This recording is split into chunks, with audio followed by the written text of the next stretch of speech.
podcast, Living the Authentic Life. And I am the Vintage Contessa, and I have an amazing co-host today, Count de Monet. Tell him why that's your name, Rob. Because my wife is the Vintage Contessa, and I count the money. But I'm also known as Rob Cremosta, and good morning to all of y'all. And it happens to be Rob's birthday, so we'll be celebrating with cupcakes. But I want to jump over and welcome one of my favorite people in the world, literally, John Cangelosi. He is my cousin, yes, but he is a total icon, and I love to follow him. When I call him and text him, I never know what time zone he's in, what he's doing. Lately, he's been in Houston, digging deep into his business and his background, which is dermatology, pathology, and he has labs here in Houston, and he also has worked. You have what, 8 offices throughout the country? 6, yeah, 6. So we. Well, first of all, you're making me blush. I don't know if that shows up on the screen here, but that was a lot. Yeah, this whole COVID thing has really changed. I mean, everyone's sort of living patterns, and mine is no exception to that. But we're living in crazy, weird times. But I think we're all sort of realizing who we are, and really, I think it's allowed us to really understand what's the most important things in our lives, and for us to focus on that. And I mean, we have family dinner together, family lunch and dinner every night, which is something we didn't have before COVID. So there are some good things. Well, let's go back into your family life. Okay. You grew up out in Missouri City. We are Fort Bend County kids. That's right. But you went to Straight Jesuit, and you also are an Aggie, Gig 'em Whoop. Thank you. Yep. Whoop. And but your journey at A&M was a little different than mine because you had a 4.0, and I will not be sharing my GPA. Rob, you probably won't share yours. And they had a 4.0, but that was 2 semesters combined. Yes, exactly. So tell us, like, you're at A&M, then you decide to go to medical school. What was that journey about? Well, gosh, I think you got to take it back a little farther than that to growing up in our family with very, I guess, vocal and I wouldn't say demanding parents, just very opinionated parents who I think made it very clear that I was not going to go into the family business. So we needed to figure out a different career path, which at the time might have been like, okay, I'm not sure why, but I get it. And then now, you look back and you understand why they sort of Thank felt God, the way that yes. they did, and it worked out for the best for sure. But I remember always in high school, I was always good at math and science and whatnot. And when my brothers and stuff were out working and doing construction or fixing things, I was reading books and, trying to do science experiments and whatnot. So I think my dad had realized early that maybe physician life was kind of maybe the best thing for me. So I started shadowing doctors and whatnot, and every doctor I felt like I watched is something I wanted to do. So I would shadow an anesthesiologist, be like, oh yeah, that's cool, I want to do that. Or an ophthalmologist, yeah, eyeballs are sweet, I'll do that. And so, but that's the high school mentality. And then you get into college, and then you really need to buckle down because you know that med school's tough. But by the time, the weird thing about med school is that by the time you have to apply so early, you have to start getting you get your biomedical science. I did biomedical science background. A lot of people do science in undergrad as a taking the prerequisite courses. You have to start so early, but yet you really don't know about yourself tremendously at that age, and so you're constantly. It's like every year is a different major memories and changes, and you're changing personally. And so what you might have thought you wanted to do or be at the beginning is not who you want to do or be at the end. But you have to commit really early to this pathway. And so I, just kind of went through the motions because I knew that, well, it was what my parents wanted, and it seems like cool. And when I tell people I'm going to be a doctor, everyone's like, oh, that's awesome. And then, then you get in, and you're like, well, man, maybe I don't want to be a doctor anymore, or maybe I want to do something different. But you've already sort of committed, and you put all that time and effort and all this expectations of everyone in your life, knowing that's what you want to do. And so, I ended up there because of expectations of my parents, but then I ended up really enjoying it once I got there because of being in it and realizing what I could contribute to the field and to, society and whatnot. And so what you think you want at the beginning is not necessarily what you want at the end, and sometimes you're not sure if you make the right decisions, but you always try to make the best of what you have. And so I feel like, though, that journey is what helps you define, who you are and where you end up. And so you're a doctor, but you have multiple businesses. I even know you have interest in some car dealings, etc.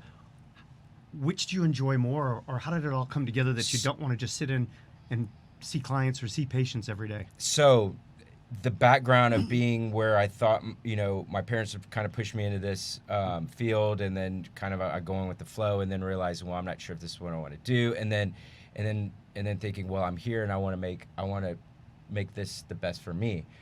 Well, that's where the business aspect of things came. And going back to kind of our childhood and growing up, we grew up in a family of entrepreneurs, pretty much.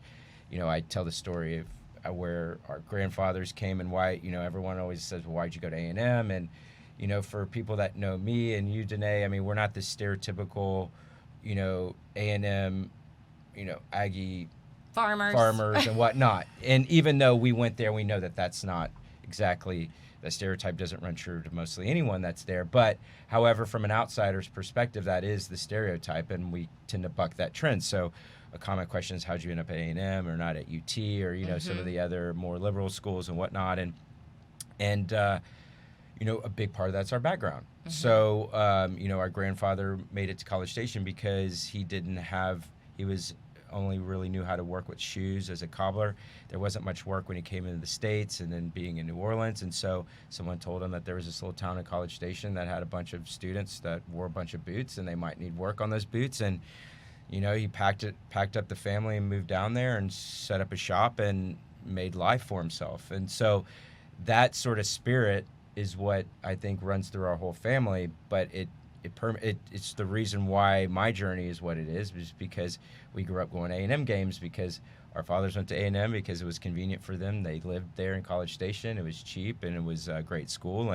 And so then, but their passion for the school bled into the kids. And so we grew up going to games and whatnot. And I didn't apply to any other school besides A&M because I was pretty much, I drank the Kool-Aid since I was as far back as I can remember. And then, so that gets you there. And then, but we grew up in a family of entrepreneurs, and I'd say that my cousins are all entrepreneurs, and my uncles are all entrepreneurs. And everyone seems to own their own business or do something, and so I wanted to have that same lifestyle. And growing up in a small business where I say that my people that worked for our parents were kind of like family members, and people that some like Uncle Mike, Mm-hmm. He wasn't an uncle, but yet I've known him as much as any other family member, and we would have family gatherings and social, Christmas gatherings and Christmas parties and whatnot, and the employees were just as part of our family as our blood relatives. And so I wanted to have that for myself and for the family that I would eventually have. And so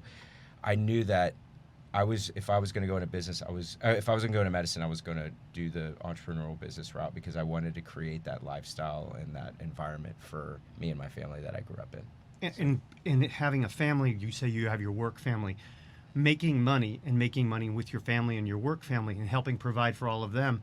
Money is not much fun if you don't have friends that have it with you, and if you can't grow and build something together, and your teams that you've built. Because of that enthusiasm and that bond is what's made Sagis a great company and make you to grow and build your successful companies, because you're a team, you're one big group that works together. Absolutely. And I started Sagis with me and a buddy of mine from high school, and then a buddy of mine from med school that I've known since junior high. And we started small. We started in a friend of mine owned a graphic design company, and he had a little office he had an area that used to develop film, and he's like, I haven't developed film in this in this room for years because it's all digital now.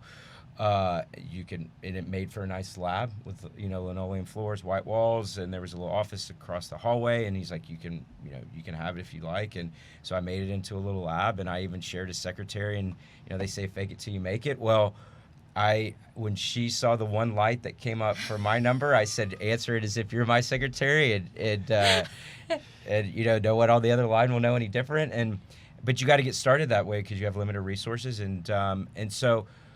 But and I also started by doing all the stuff that I would normally hire someone to do because you don't have a lot of money to hire people and you have a lot of time on your hands because you don't have a lot of work to do. So, we started small. We got 10 referrals, biopsy specimens our first week. I remember I batched them all up on a Friday because I wanted to feel like I had a lot of work to do, and love that. and then you get it all done and you're like, well, that was fun. Okay, I guess I got to get back on the road, and so. Fast forward to where we are now, and we do 5,000-6,000 a week. So, we've grown quite a bit, and on that is, there's a lot that went from starting out at the beginning to where we are now. But in that has been bringing on people that are not just employees. They're friends or people that you trust that, that believe in the mission that you're trying to accomplish. They believe in what you're trying to build, and you hope that your success, that they follow in your success, and that you all share in all the riches together, and you also share in all the pain together. Well, I love that you said committed to the path, because I think as a entrepreneur, we have to commit to the path, but then there's this chance to pivot, and all these things come up, and you aren't sure when it's time to pivot, when it's time to try something new. And then COVID hit, and we all had no choice other than to pivot. Yeah. So tell us about your pivot. So our pivot was, to show you what we had to pivot from, most of our referrals come from dermatologists. So as you can imagine. They were all shut down. They were all shut down, or not necessarily shut down. Some were, considered essential personnel and essential businesses. However, when you have a list of things that you're going to do, and the world gets shut down and you're afraid to go outside the house because you might get infected and whatnot, dermatology is probably not on the top of your list. It's probably going to the grocery store. Yes. It's going to maybe the cardiologist because you have your heart medicine that you need to take. Skin conditions can somewhat be put to the side, general skin conditions, obviously. And so by nature, even though the clinics were open, nobody was really going. And so because of that, we weren't getting many referrals on Cash skin flow testing. started to dwindle. Cash flow started to dwindle. Specimens volume started to dwindle. There just wasn't anything to do because we're open. We're essential personnel. We're a laboratory, but just because you're open doesn't mean that you're getting any business. And so I think that was the real scary part, and not knowing when that was going to change or alleviate was really difficult. But you have employees. We have over 100 employees. We have, they depend on us for the paychecks and the healthcare, and they're scared because they're not sure what to do. We don't even know what to do because no one in the country knows what to do because no one knows what's going on. And so, you try to make the best decisions with the information that you're provided, and you try not to second guess yourself or try to look back, because hindsight's 20/20, but you don't have that luxury when you're in a situation where you need to make decisions quick and you hope that they're the right ones. But making some sort of decision is better than inaction at all, because inaction paralyzes people, and definitely nothing positive comes out of that. So when we powwow, we're not sure how long it's going to last, and we're not sure what how the world's going to look like when we get out of it. So what do we do? Well, we're in the laboratory space, we're in testing, and we look for a need, because an entrepreneur looks to fill a need. It's not about making money. It's about filling something that's lacking, and then money follows, always follows that. And so what was big on everyone's minds? Well, were they infected? And if they were infected, did they have antibodies that would protect them so that they can go out and not be afraid? Well, we immediately started looking at COVID testing because we knew that there was plenty of demand for that out there, and we were already set up to be able to provide that sort of testing. We just needed to kind of our personnel and our workforce is skilled enough to do that testing. We just never had a demand for it before and was never on our radar. Well, it was definitely on our radar now. So immediately within the first week, we powwowed and said, look, we need to get into testing. And so that's what we did. And we put together a little task force within our company, and we identified the doctors that work for us that know the most about this sort of testing, and those that didn't, we at least knew that they knew who to ask. And within weeks, we were talking to vendors, and we were setting up our areas of our lab that we were going to dedicate to this sort of testing, and figuring out what personnel was going to be needed for it, and we were getting up and running. So, and then it goes back to what you were saying earlier. It's connection. It's all the people in your group that you work with all along, and reaching out to them, reaching out to the doctors, reaching out to the researchers. Yeah. And you've taken so many leadership roles with so many of these different organizations. I know you are chairman of the pathologist group. For the Houston chapter of the pathology group, I'm the chair of it. Yeah. So you connect with all of these guys on what they're Definitely. doing, and women.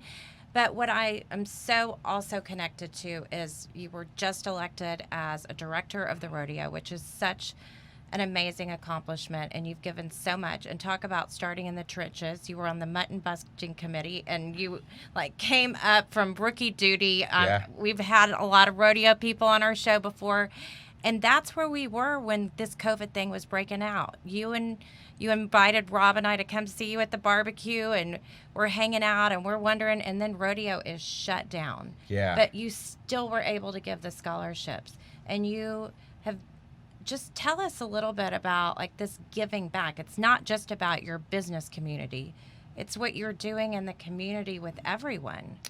Well, and I take that back to, when you're trying to create a business, it's for a need. And need is not just in the services that you can provide, but also need is in connections. It's in financial assistance. Need comes in a lot of different shapes, right?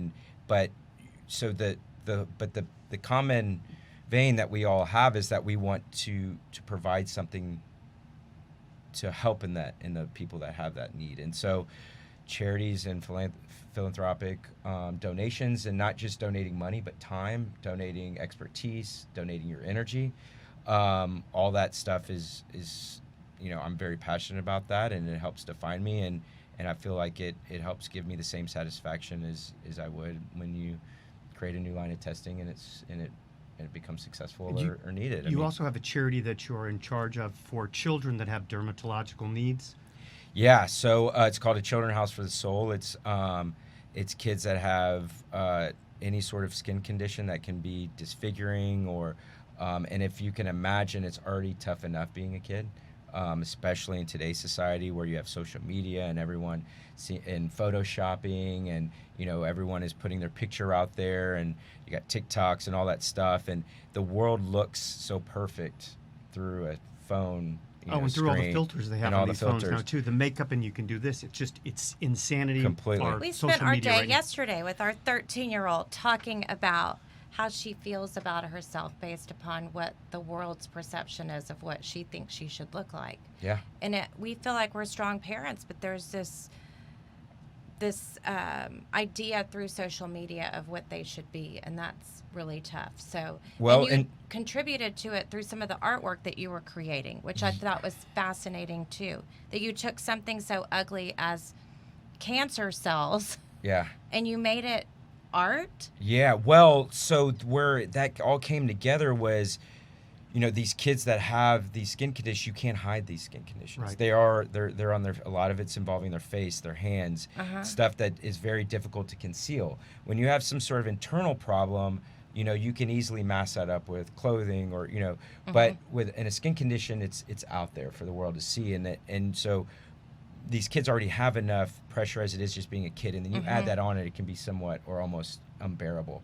Well, this organization helps those kids to realize that they're beautiful in the way that they look, that there's other kids out there that are in similar situations that they are, and that they learn to help each other get through their have a connection. Absolutely, they're not alone. That they're not alone. That they are they're not a monster, or that there's other people out there going through the same thing, and they can identify with someone, because sometimes you can't even identify with your parents because your parents don't even know what you're going through, because you don't know what I feel. We hear that a lot. Completely. So with that being said, one of the campaigns, that was the start of the organization, and we do a lot of great things with these kids, but how I felt like I can contribute was through, financially helping support the camps and whatnot that we send these kids to, but also helping. I started, when I was involved still in the Harris County Medical Society, about 4 years ago, they put out a call to arms. They were going to put a fundraiser together with a bunch of physicians called the Art of Healing. And they were like, if you have an artistic talent and you're a doctor, let us know. We're going to put this like art show together. And it was very impromptu, not well organized, but that's sort of how the great things start, right? So yes, so I love it. I was like, well, I'm not an artist, but when I look at stuff under the microscope, a lot of the cells look really cool, like in a nerdy way. But there was like, it's and we grew up with marble and granite where marble and granite has a style to it and an artistic look to it of itself, and I was like, some of this stuff looks like a granite piece or a marble piece when you put different stains and whatnot. So I was like, I'm just going to take a picture of one and submit it in as art, quote unquote artwork, and see what happens. Well, I did, and it ended up getting a lot of positive feedback, and people were very interested and wanted to know what it was, and so with that, then came, well, what if we took some of these photos of these kids' skin conditions under a microscope, and we actually showcase them as not being a monster, or not being something that they should be afraid of or ashamed of, but that they should take a lot of pride in it, that they're unique, that they're a special person, and that they can give a lot back and because of the condition that they have. And so we had 3 girls come in, and we took biopsies of their skin conditions, and we took photos of it, and then we had a dressmaker come in, and we put the prints of those photographs onto a dress, and then we threw a fashion show and had them come in, and it was as if they were showcasing their own condition. Oh my God, I'm gonna cry. I never even knew about this. Yeah. You have so many tricks up your sleeve you don't even share. It was really cool, and we did That's it. Amazing. And when you're gonna have a fashion show, where are you gonna do it? New York City. So we flew them down to New York City. No. And we got them in front of one of the fashion designers, and we did a runway show, and CBS Morning News picked it up, and they did a full a story on it, which made the girls even more famous almost. Yeah, yes. Exactly. And so instead of then being ashamed of what they had, they became very proud of what they had, and actually, and that was empowerment, and so yes. it turned out really well, and I guess going back to, that is a need that these kids had, and we were able to help fulfill that. And they did a lot of the work. They did most of the work, but we just gave them the tools to do it. But it was very enriching, and at the end of the day, that's what life's all about. It's not, it's not how much, numbers are in a bank statement. It's not, what kind of car you drive or how many homes you have. It's how many lives have you affected? How many emotions have you helped, change and create and made positive? And when you look back in your life and you say, what did I accomplish? Well, those are the things you remember, and those are the things that are the most fulfilling. And it's crazy too. I didn't do a lot of philanthropic work until I was married with my wife, and I learned that the more we've given, the more we've received, and that's not our original intention when we started giving. But it's crazy how goodness brings greatness. And by helping out, it's magical. I mean, your little art project turned these children into artists and fashionistas. Yeah. And you changed their whole spirit and their whole outlook on their life. And you were able to raise money to help other children through doing all of this. And you did it out of goodness, but goodness brought greatness. And you helped the kids. You're almost making me cry. But I go hunting and fishing with you too, so we're not going to get into that. All right, that's a whole other side of it. These guys showing their emotional side. Well, speaking of emotional side, one of the most emotional journeys I've ever taken in my life, I did with you, is we all went to Italy, Sicily. Yeah. Last November, before COVID. What an opportunity to go. I was so sad your dad wasn't able to join us, but it was my dad's 80th birthday. And I guess we never even said clearly our dads were business partners for 40 years, their whole lives. So, I mean, we grew up kind of parallel lives together. And it was almost as though being Italian and being an Aggie, which does not sound the same, but it was tradition, connection, loyalty, heritage. Those were all words that went with it. Tell tell people about that trip and what it meant to you to see the humble origins of our grandparents. Well, and I think it kind of then leads a little bit even more color to where we are today because of that. And I remember one of the things that most stood out about that trip was when we first got to Sicily and we made it over to Porto and seeing the old town and that had been, decimated by an earthquake, but yet it was still somewhat it was almost as if it was frozen in time. And you remember we went and we were touring the town and we still saw the ambulance that was stuck into the clinic that had not moved. It looked like it was just still sitting there.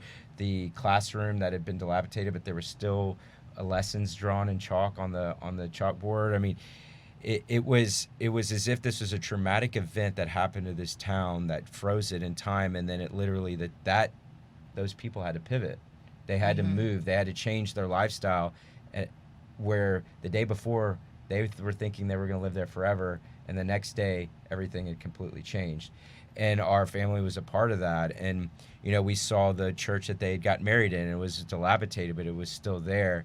And then going from that tour and then to the townhouse with the new town that they rebuilt, and the the mayor's office, and where they kept all the records. And how cool was it that they kept all of the records that they had in the old town? They saved those, and they still had them perfectly preserved and handwritten in the books. Handwritten. Not even pulling out microfiche. We're talking about literally what our grandparents signed. Completely. So, like, not only did they have to move in this traumatic time, but they knew the importance of preserving their history, and they put so much emphasis on that. And how cool is it for us generations later to come in there and they were pulling out marriage certificates of our grandparents? I mean, and the coolest, most memorable part of that experience was when the guy was like, he was reading through it, and it's all in Italian, and he's translating for us, and he goes, I want to point out something I think you'll find very interesting. This is a line where they were supposed to sign their name for the marriage certificate, and if you notice, this isn't signed, it's in print. Someone had actually printed out their name.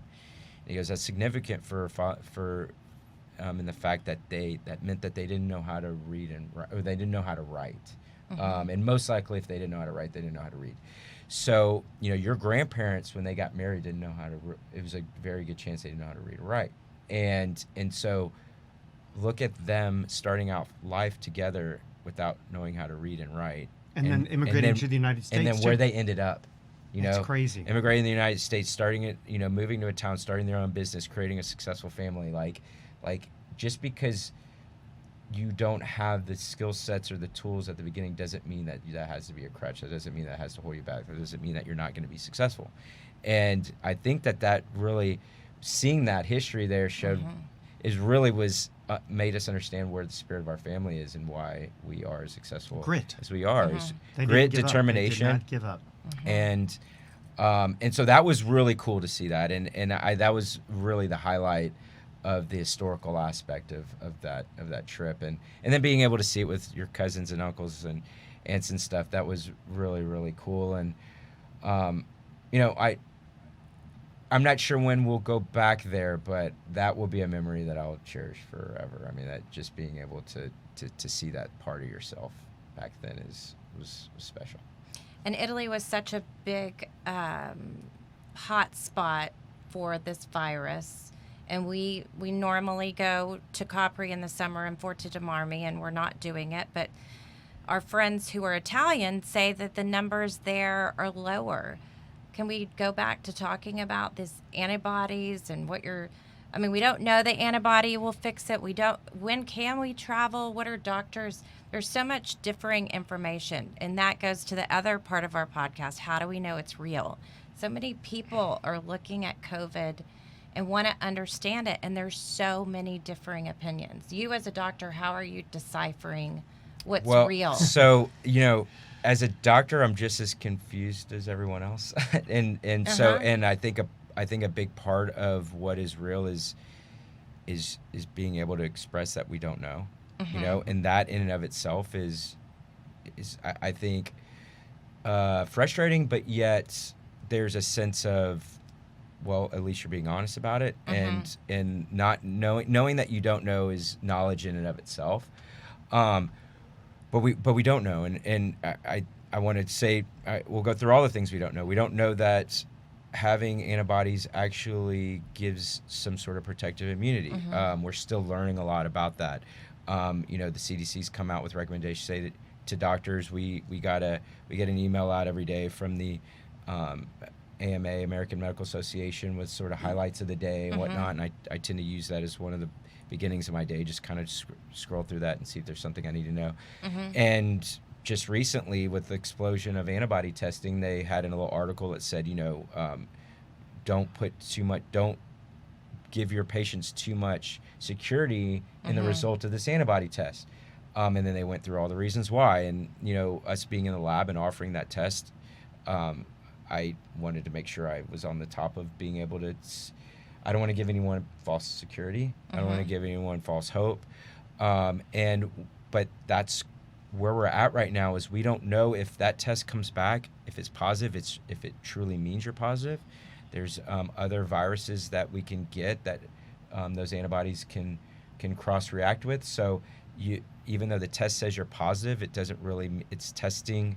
It's getting tricked by the antibodies in your blood, and so you're really not positive, meaning you're not protective. You don't have antibodies there, and so that is becoming more prevalent and something that we're going to hear more about in the news, about people that said, well, my test was positive, I thought it was okay, and then I went out there and I ended up getting sick again. Yeah, And you went to Missouri to that big beach party, and exactly, everybody's because I thought I was good. chugging beers together. And next thing I know, I come back and I'm sick and I'm in the hospital, and they say that I have the virus, and I'm like, Are there okay. two strains? Because we've heard there's a couple of strains. Is that your belief as a doctor?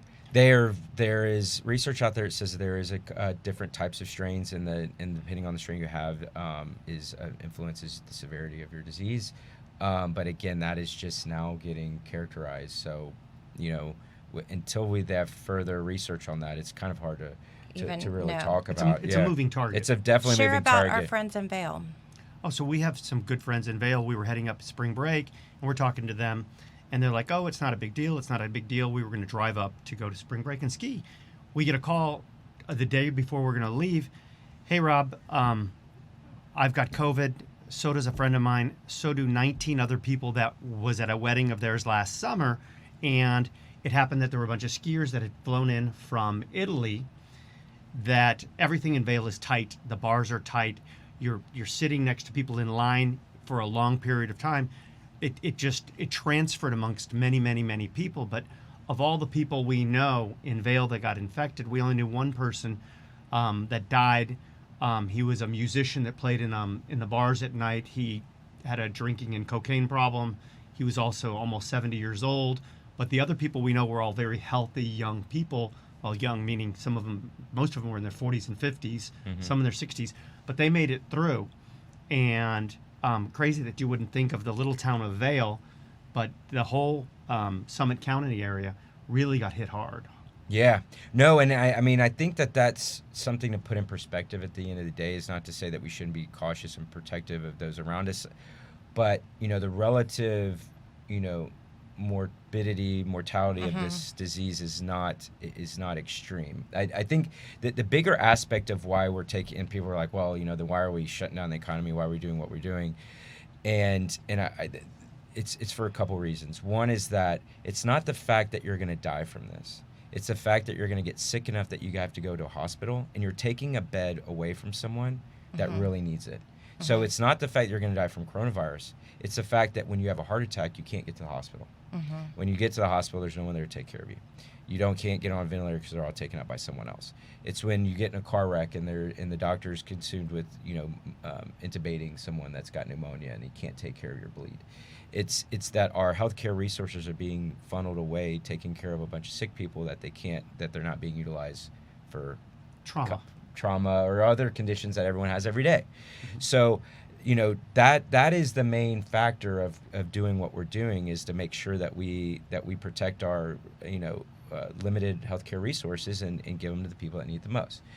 So, with that being said, I think when it comes to these antibody testings and the testing that we have, that we know that there's false positives, false negatives, and we're not sure that even if you have the actual antibodies, does that mean you're protected against new strains? You know, I Right. mean, just because you get flu last year doesn't mean Yeah. you're just cured from flu forever, right? You can get flu every year.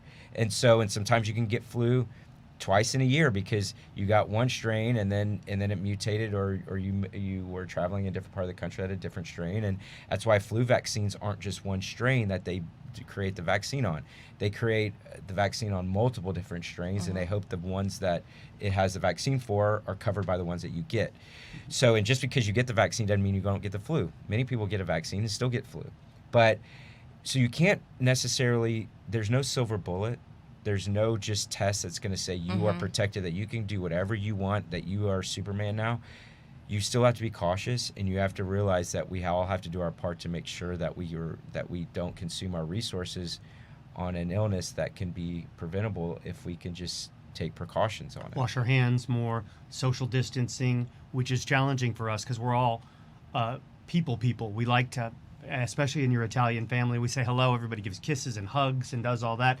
And I see you now, and we bump elbows or we bump feet, you know, and it's just, we got to wash our hands 10, 15, 20 times a day to try to bend the curve. Yeah, and I think the biggest problem that us as humans, and especially we talk about Italians, but you know, people talk about they joke about it, you know, Italians being all affection, but it really is true. We have a lot of affection in our families. That there is a sense of being alone in this thing, even though you're around other people, because there's not the sense of human touch. You can't hug. And you can't hug, and or even feeling like you can be too close to someone, or you might, you know, get them infected, or you might hurt someone.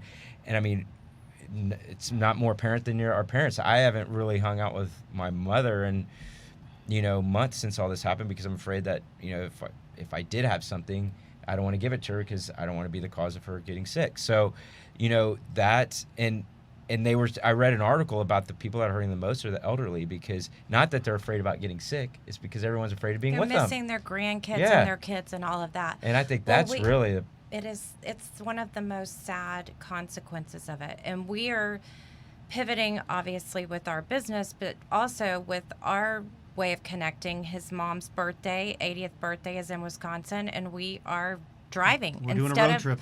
flying, because we don't feel comfortable being on a plane and then going to see her. Yeah. Although we might be on a plane, but given that, and then we're also going to Vail to see the family. So I feel like lifestyles are changing, and it's not all bad. Like I said in the beginning, now we have, for 8 weeks, we had lunch and dinner with Bella, whereas before we were all so busy with our schedules or travel or whatever.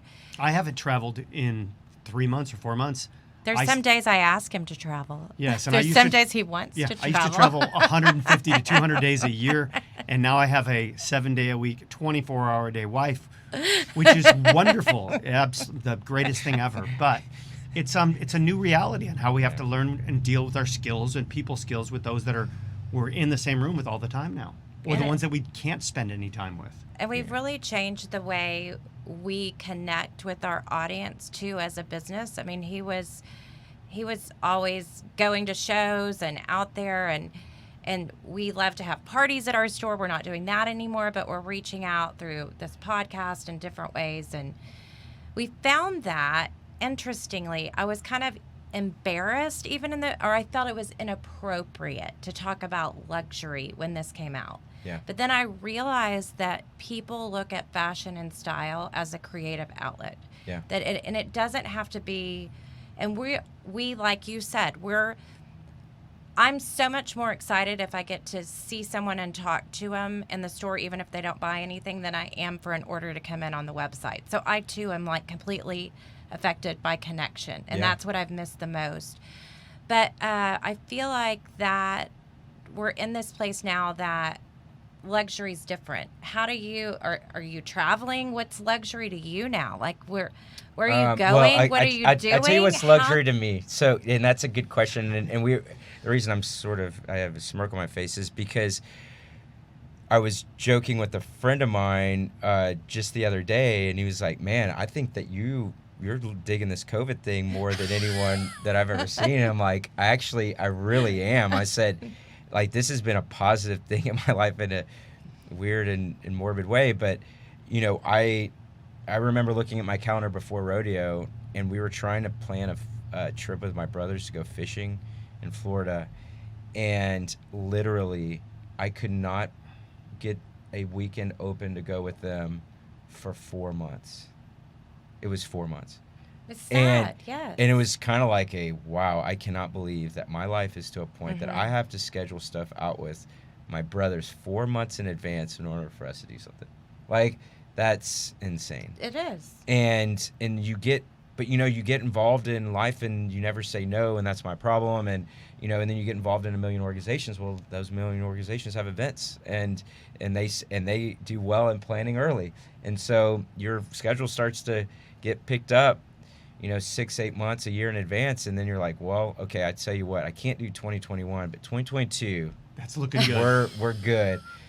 Well, I mean, that's a problem, and if it's not consciously, it's subconsciously. It weighs on at least me anyway, in a sense that I just felt like I was always didn't have any free time, because even my free time was not really free, and I like to be somewhat spontaneous. Well, when your schedule is booked up 4 months in It's advance, hard that's to not be, spontaneous, yeah. right? So there was a sense that I just was getting a little overwhelmed by all my commitments, and COVID just basically dropped everything. And like, there's times I was laughing because I'd go to my calendar and like for the next month, I'm like, well, what do I got going on? I'm like, oh, actually nothing. And then I'm like canceling like 20, 30 events. And I'm like, man, that is stuff that I would be normally doing. And then now, I mean, I can't tell you how nice and how long it's been since I've been on the couch just watching a movie, you know, or cooking, because I would be at home. I'd be going out to dinners almost every night. I mean, I'd have dinners 3-4 nights out of every week. And now, you know, focusing more on eating healthier and, you know, planning, cooking, just relaxing, chilling, feeling like I wake up and I don't have a million things scheduled. I mean, just on your psyche, that is very liberating. And so it's worked out well for me. I, you know, started working out more and doing the things that I felt like was more for me. And so my buddy was just like, man, do you look happier, you know, in better shape than I've ever seen you? I'm like, yeah, man, this COVID thing is rocked. Yes, You know- COVID fit, not COVID fat. Yeah, COVID Yes. fits. Yeah. I know. I love Rob's new And- facial hair, and he's riding 20 miles in a day or more, a few days a week. And so it has been, although every pound he's dropped, I feel like I've picked up. But Well, You still have looked the same to me as usual. la, la, la. Well, on that note, we need to have a moment and wish Rob a happy birthday. He is officially 54. I think I'm 45, but that's Years dyslexic. old. I'm 54. Yes, 54 years young and fit, and I'm riding 100 miles a week on my bicycle. Because Yes. there's nothing else to do in the morning to get to the office. I can't go to my Can I gym with have my buddies, have my the, breakfast with my buddies, exactly. So we I'm gonna pull ride our bikes. Hey, like I said, go. COVID. Oh, I'm dropping it all. Well, Okay, so we're gonna give Rob all these cupcakes, and we're just gonna sing a quick happy birthday to you, happy birthday to you. so this is Danae's way of saying that she's tired of her the ones eating this stuff and you looking Yes, off and she it. gives So, them I'm gonna for give it all us. to them so and this eat is that. this is a gift to her. Yes. Exactly. Thank you. Yes. Well, John, we love you because you're family, but also because of what you do to give back to the community, and you've led so many people to great places, and you continue to do it. And I feel like you're so real. Do you have any parting words to give to people about how you figure out who's real in your life and what's real and how to do it? Because you seem to just we went to your birthday last week, and you're friends with these guys that you've been friends with forever, but you have all these new friends, and you're constantly connecting with people. What's your secret sauce? Gosh, I don't know. I think that, I mean, it's a good question. I don't know if I have a really good answer for it, but I think it's just you know, it's just an internal feeling that you have. You know, you grow up and you get you interact with all different types of things in your life, positive, negative, neutral, and you just have a sense of what feels right, and you know what it's like your body, your mental, you know, your subconscious or conscious telling you that that's a good person, or that's a good move, or that's, you know, that's where you need to be. And I feel like when I follow that intuition, it usually more than likely than not is the right one, and I end up putting myself in a better position than when I don't follow Your it. your lifetime friends are the ones that have been with you through the good times, great times, and also the adverse or bad times. Absolutely. Because Well, that's how you know they're a friend when they're. I mean, it's easy to hang out with someone when they're on top. It's hard to hang out with them when they're on the bottom. and these times right now, one of my good friends just had to close his restaurant, Barry's Pizza. 37 years in business, great guy, Barry Childers, wonderful guy, family man, known him forever. And I talked to him today, and he's like, "This COVID thing shut me down. This was my plan." And it's like, "Buddy, I'm there to help you. Let's figure out a new plan." He's looking for a pivot now to figure out where to go and what he should do, because this threw a curveball, but he's not giving up. He's like, "I want to sit and talk. Let's figure out another plan of attack." He's a great businessman, and we're thrown into this, you know? Yeah, absolutely. And I mean, we chatted a little bit before the podcast got started about him, and what are some of the things that you said that he was complaining about was that the extremely high rent that he had in that area, all the overhead he had. I mean, all that stuff was probably something that was on his shoulders every day before this even happened. And so this could be used as an opportunity for him to have a restart, to get rid of all that stuff that kind of kept him down, that was that pressure over his shoulders, and reinvent his product so that he doesn't have so much liabilities and pressure to meet certain things just to stay above water. And so, I mean, my good advice to someone that's in that position is use this as a restart. Use this to kind of wipe the slate clean and to learn from what you've done in the past and get rid of all the negative aspects that you had and fill it with a lot of the positive stuff that that makes you happy and that you think is going to put you in the best. If you can build it position once, you can build it again. Completely. I mean, he's got a great product. He's got a loyal following. That And should be easy to failure bring back. in one situation doesn't mean your journey's ended. It just means it's part of the journey and you have another place to go. Oh, I mean, you can't have success without failure. I mean, because if you don't, how do you know what success is? Exactly. And I feel so blessed to have you as our first podcast guest talk about pivoting, our new podcast, Living the Authentic Life. We're going to be incorporating it into our business. We're going to still do Facebook Lives, 1 o'clock on Mondays. And we're doing YouTube videos on authenticity that you can check out on our YouTube station. Wednesday, we have Wacky Watch Wednesday. Rob and I are wacky, not the watches. And he shares so many great watches.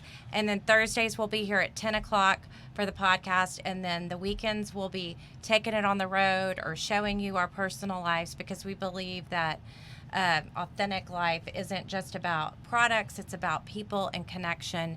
And we feel so blessed to connect with all of you. And thank you, John. Well, thank y'all. This has been excellent. Thanks for coming in. This has been my first podcast, so Yay! I'm really excited about that. And too. I'm so happy I stuck my finger in the icing and now I get to eat it. Bye, everybody. Bye.